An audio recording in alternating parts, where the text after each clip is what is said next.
Hey, vinyl community, Richard S. here. This is my contest entry for Alex's anniversary of the Beer and Vinyl channel. Congratulations, my friend. Thank you for being fairly instrumental in helping me get started with my channel, too. So let's celebrate Alex over at Beer and Vinyl. And this is to talk about favorite year of music. I could have gone so many different routes with this. Um, but I opted to kind of go with where my music interests kind of transitioned, and I realized that I was interested in a much broader spectrum of music um, at this point than I had been in the past. So the year I chose, 1984. Yes, I know Daryl over at Northern Vinyl Guy has already done 1984, but I think I can match, if not better, his choices. Let's do it. Okay, so 1984 was the year Sammy Hagar was the voice of America and could not drive 55 at all. The highway limit, speed limit in 1984 was 55. It took forever to get anywhere, and Sammy broke the mold and got probably a lot of tickets in the process. Sammy also put out kind of a supergroup album. This is HSAS Through the Fire with Neil Schon from Journey, Kenny Aronson, and Michael Shreve. Sort of a supergroup. One album, that was it. For me, this was sort of like Sammy's introduction, sort of not initiation, audition for Van Halen because he joined Van Halen not too long after this. Anyhow, this is one of my Desert Island records, so for sure would be part of my favorite year of 1984. Down the street from where I lived growing up was Husker Du out of Minneapolis, and Zen Arcade came out in 1984 too. A double album of furious, crazy punk, almost thrash metal. Not thrash metal, thrash punk. Something I learned today is still a staple in the Bob Mould catalog. He does it live even to this day. What a fantastic album.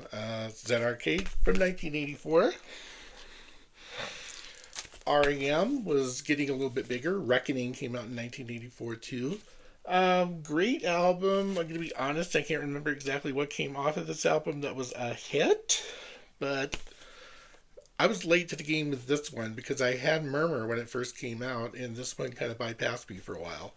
But Reckoning came out in 1984 too. The Talking Heads told us to stop making sense. Once in a Lifetime was kind of a game changer for me with the Talking Heads. I absolutely love that song. Still love it to this day. So Talking Heads, Stop Making Sense, 1984 album. I had been into Laurie Anderson for quite some time after Big Science came out a few years earlier. Mr. Heartbreak came out in 1984. Great albums, Sharky's Day, Gravity's Angel, Sharky's Night, of course. Excellent Birds was a collaboration with Peter Gabriel on this album, and one of my favorites from Laurie Anderson. Ooh, back to punk rock.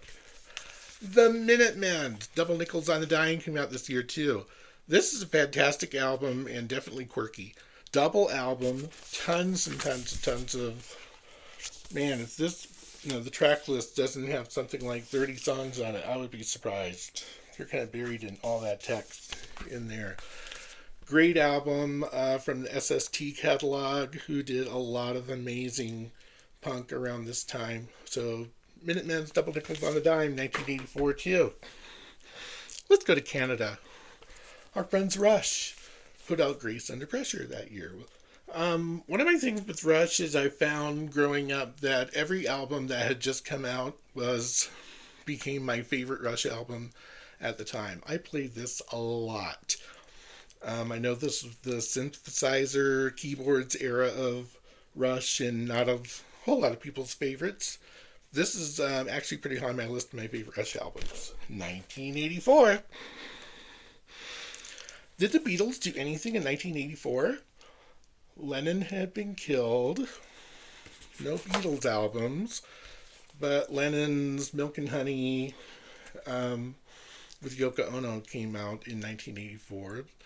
Um, I can't remember if there were a whole lot of singles that came off of this, but it's a beautiful album. I would arguably say I like this one better than Starting Over. And the other Beatle that had a release that year,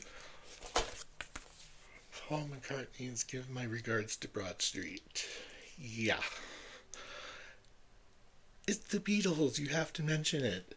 It's okay. It's not the greatest album in the world. Silly Love Songs is on here. It's like a hodgepodge of different things. I don't remember the movie being all that good.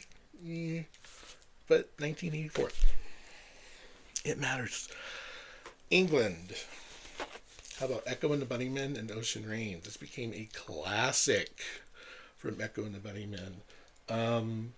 I was pretty late to the game with them too. I got into them probably a little bit later with stuff like Dancing Horses and all that.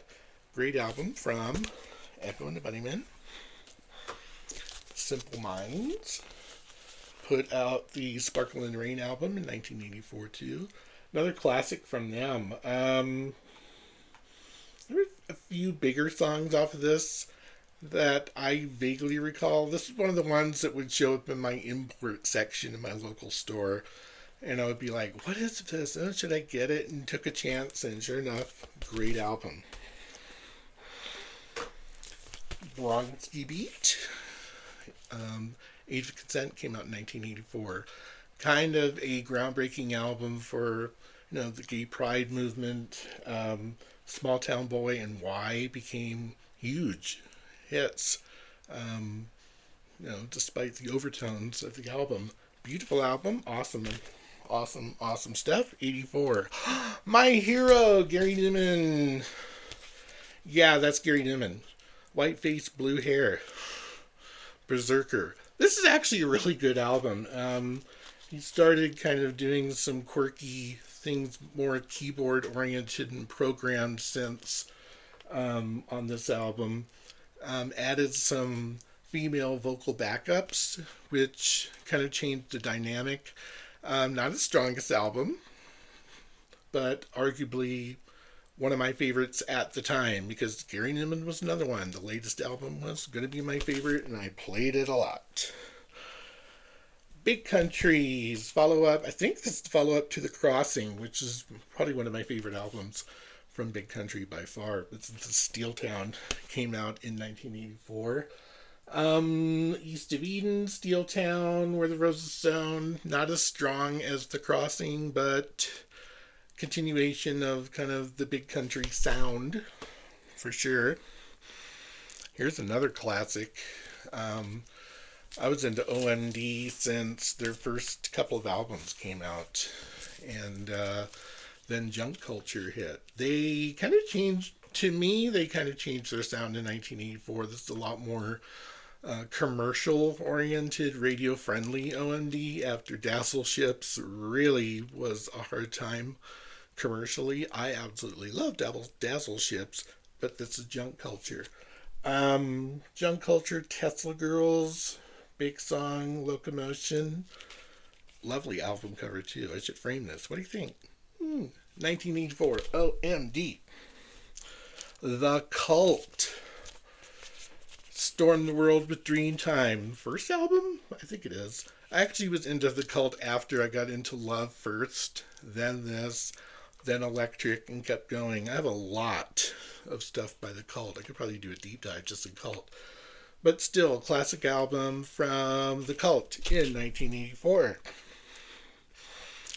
It seems to me that this album came out later than 1984, but Queen's The Works came out in 1984. It just seems it was later than that.